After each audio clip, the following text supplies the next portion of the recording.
Hai Sobat Sehat semuanya, saya Dr. Tirta Wijaya. Di channel ini kita akan bahas berbagai masalah seputar kesehatan dan pada kesempatan kali ini kita akan membahas mengenai suplemen multivitamin terbaik. Video ini saya buat sebagai tanggapan atas pertanyaan dari salah satu Sobat Sehat. Pertanyaannya itu, Dok, minta rekomendasi dong suplemen multivitamin yang terbaik. Dan terus terang memang saya nggak jawab saat itu, kenapa? Karena kita dokter ini terikat kode etik.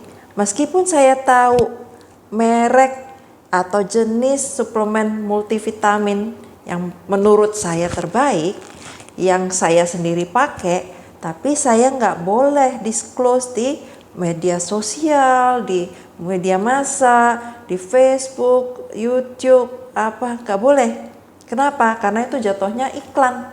Meskipun kita nggak dibayar ya, itu jatuhnya seperti endorse. Jadi yang namanya dokter itu nggak boleh menggunakan profesinya untuk memberikan seolah-olah gitu ya, mengiklankan produk yang terkait dengan kesehatan. Kalau dokternya ngiklanin mobil atau rumah, selama nggak di embel-embel kesehatan, nggak bilang, kalau beli mobil ini nanti sehat sepanjang hayat gitu ya, itu nggak apa-apa. Tapi kalau udah masuk pada produk yang memberikan janji manfaat kesehatan, itu profesi dokter nggak boleh.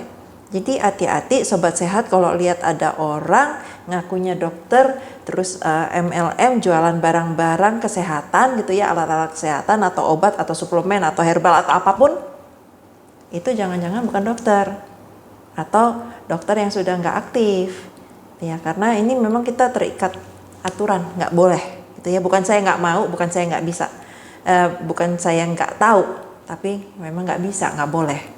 Oke, jadi sebagai gantinya, biar ini nggak clickbait ya nih video, saya gantikan dengan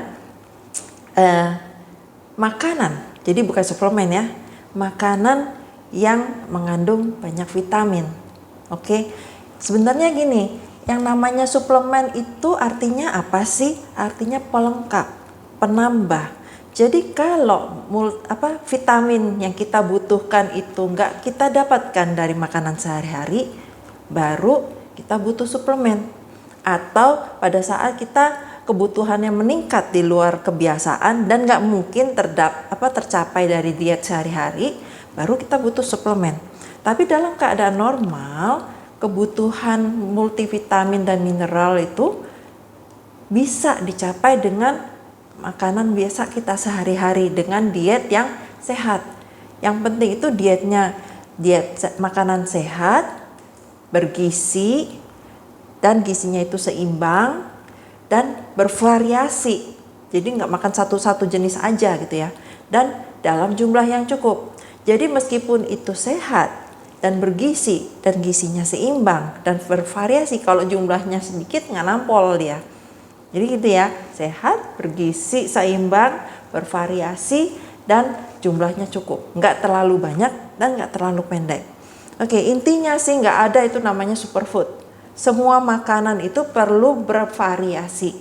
Nggak cukup dengan satu macam aja. Misalnya, makanan terbaik adalah telur dan susu. Terus kita tiap hari makan telur dan susu aja. Nggak cukup.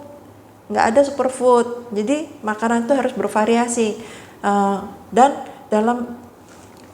kalau kita tinggal di daerah yang ada musim-musim, menurut saya lebih baik disesuaikan dengan musim, karena makanan terbaik itu biar bagaimanapun adalah makanan yang bisa diakses, makanan yang bisa dikonsumsi. Jangan saya bilang makanan terbaik adalah ikan hiu Antartika, mau dapatnya aja susah, sebaik apapun itu nggak ada gunanya gitu loh ya.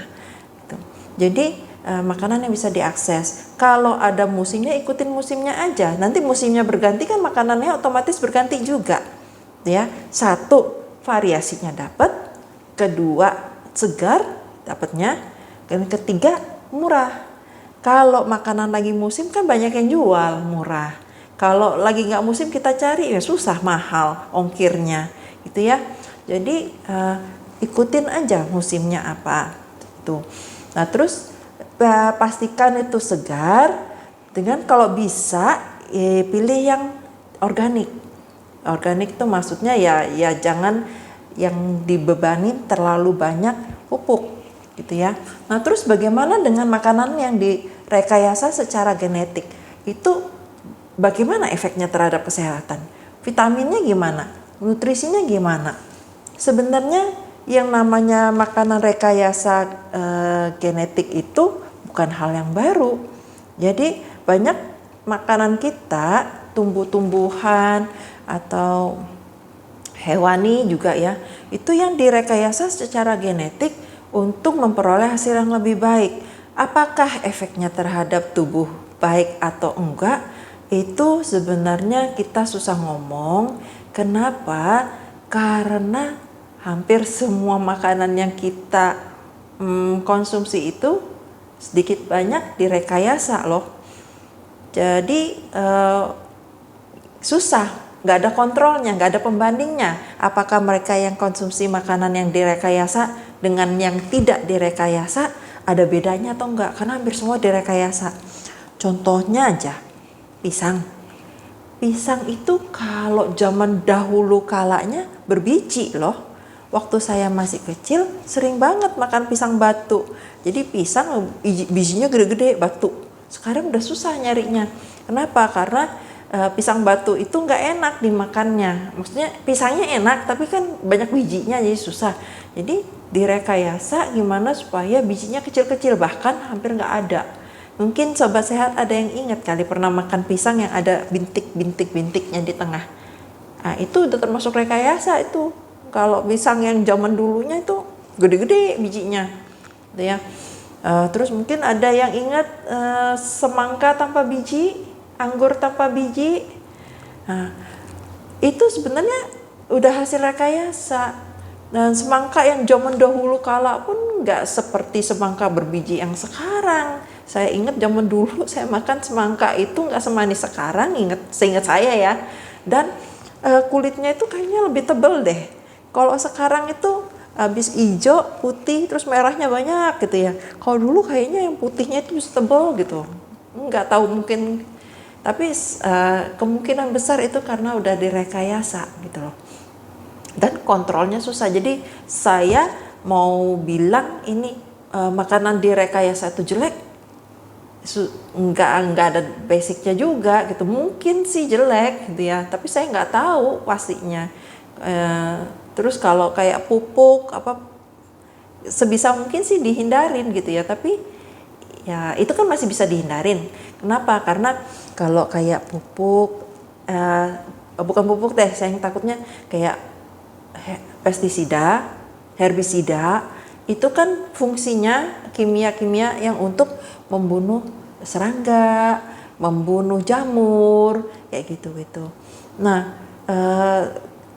kalau tubuh kita nggak perlu, buat apa kita konsumsi gitu kan? Jadi kalau saya sih sebisa mungkin dihindarin. Kalau yang rekayasa genetik, kalau saya tahu ya mungkin dihindarin ya, tapi setahu saya susah gitu. Ya, itu. Jadi pemilihan makanannya seperti itu, sehat, bergizi lengkap, seimbang, bervariasi dalam jumlah cukup, pastikan aman. Nah, sekarang kalau sudah pemilihan makanannya sudah bagus, diharapkan kemungkinan besar itu kebutuhan multivitamin dan mineral bisa tercukupin.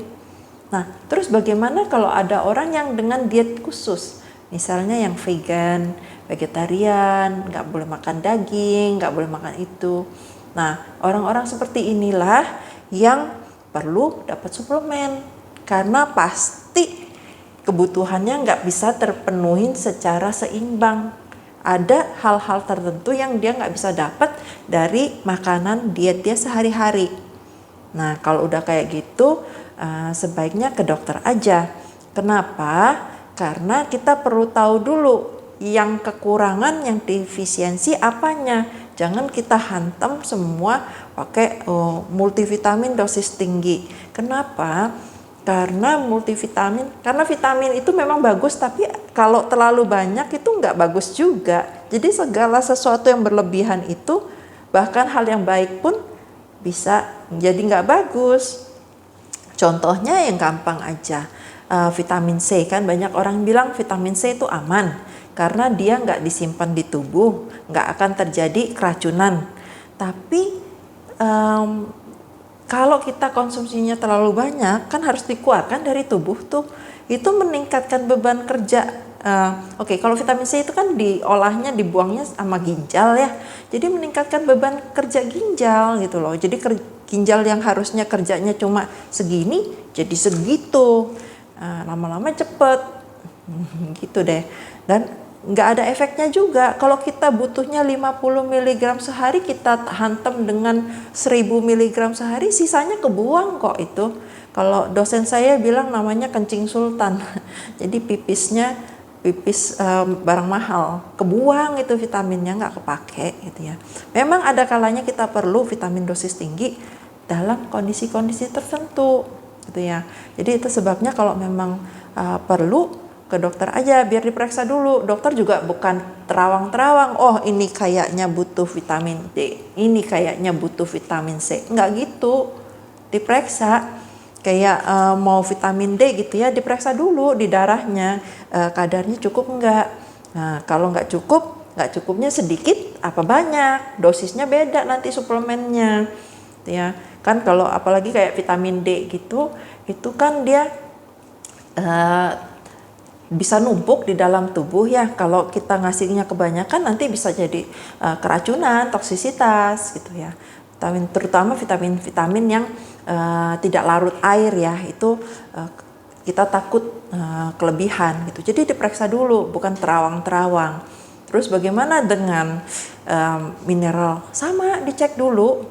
Jadi dokter itu bukan cuma dipelototin, diajak ngobrol terus tahu gitu. Kadang perlu juga dilakukan pemeriksaan. Jadi pemeriksaan itu tujuannya bukan supaya biaya berobatnya mahal, tapi supaya tahu terapinya dengan tepat gitu ya. Jadi diperiksa dulu baru tahu butuhnya apa dan seberapa banyak gitu ya. Nah, untuk sementara sepertinya itu aja.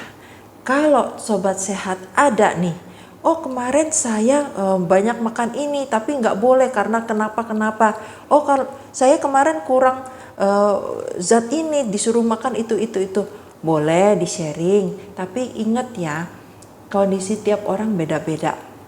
Jadi jangan membabi buta ikutin omongan ini, omongan itu.